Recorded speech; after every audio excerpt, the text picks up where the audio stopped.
Question number 4. Have you read the information, the upcoming bond election, and in your opinion, what are the pros and cons in that bond? I love the question. I wish we had more than a minute to address it, but as chairman of the Aledo 2025 Facilities Committee, I worked very hard to understand both the facilities needs, the demographic growth, and what our financial concerns are. And I love talking to voters about this, so I would encourage you to talk to me afterwards or email me. I'm an open book on this. But essentially, what I was a consistent advocate on the 2025 committee for was to match the district's facilities spending with our ability to borrow money to fund that. And we haven't done that. And in fact, when you look at the district's goals, one of them is to set 10-year facilities plan. So let's just look at a 5-year plan. Over the next 5 years, we have identified $147 million in facilities needs. And the district's financial advisor has identified about $100 million in funding. And so I want to address that gap. I don't want to ignore it. I want to see that it's there. Our district has more debt than 93% of districts in the state, and that's holding us back, and I don't want it to. I think that if we're not careful about how we spend this bond money, then we're going to find ourselves in a position where we're not able to build the kind of facilities that we need to accomplish our mission. And I've got a lot more to say about that, but we'll have to do that later.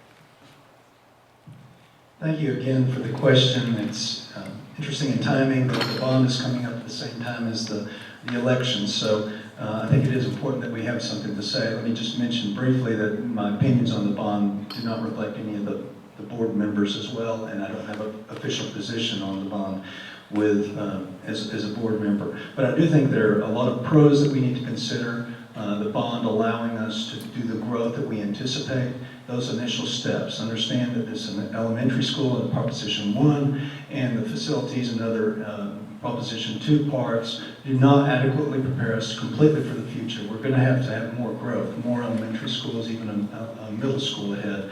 So we need to be prepared for that. And I do appreciate the concern of funds, but I know that like when the 2025 committee first met, we had a capacity of about 75 million beyond what we're asking for. And even in the fall, that availability moved up to 94. So as we grow our tax base, our availability of funds does increase. Thank you very much. Vernon Anderson. First thing I would like to say on about the upcoming bond is education doesn't cost, it pays in the end. And we have to be mindful of that. Yes, I spent 5 grueling months on the 2025 committee developing a framework for a recommendation to our trustees. And yes, financial responsibility is a part of it. However, the education of our children is the most important part of it. And by me stating that education doesn't cost, it pays, if we pass the bond, of course, we're going to still have to play catch-up. If the bond doesn't pass, we definitely going to have to play catch-up. However, with the community support, along with the trustees and administration. Anderson predicted, and we've been hearing about Walsh for a long time, that there would be 50,000 people here in 15 years. Well, they projected that now to 25 years. We know growth is going to happen, but the recession has slowed that growth down. So is it time now to build a school? Is it time later to build a school? Do we use portables? Portables get a bad rap.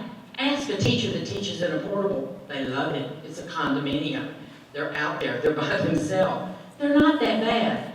But we need to be responsible financially for that. Proposition 2, technology. We must have bandwidth infrastructure so that all of our students from K through 12 can get on the internet. We need that. We need buses. Do we want to finance a bus for 30 years? I don't know. We need to ask ourselves. Renovating is important. We've got to maintain it. Do we want to spend $8 million on 4 entrances? I'm not sure. Those are all questions that I think a school will need to, the board will have to ask themselves whether it wins or loses. I I too have been to the meetings about the school bonds, and there are a lot of pros and cons to them. The pros are definitely that if they pass, they enable us to move forward with the being prepared for the growth that's coming, building the elementary school and increasing the technology, buying the buses, and that the community would be behind the Board of Trustees in doing those things.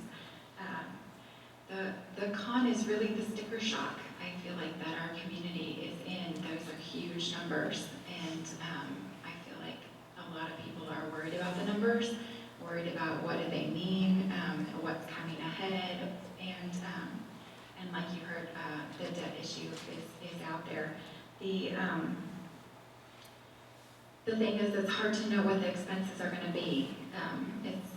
We've got estimates for whether we're buying a new bus or building a new school. We're estimating what will that look like when it passes, when we buy the bond, we buy the bus, when we build the school. Those are all estimates, and that is the challenge that the board will have to address as they move forward.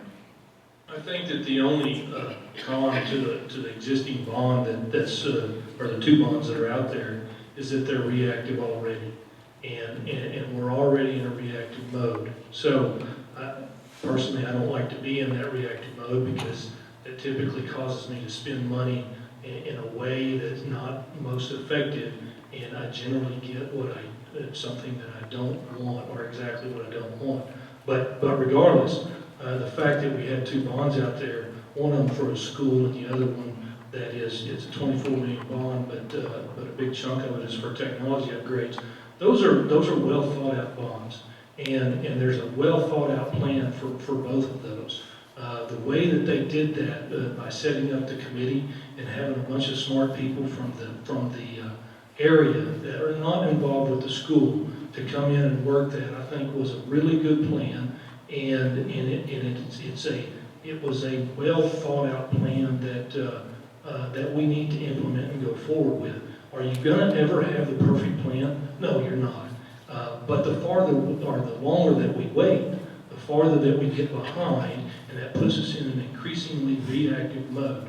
And when you think about what we're here to do, we're here to educate the children and give them a quality education. These things, if they don't pass, will become an even greater distraction than what they already are.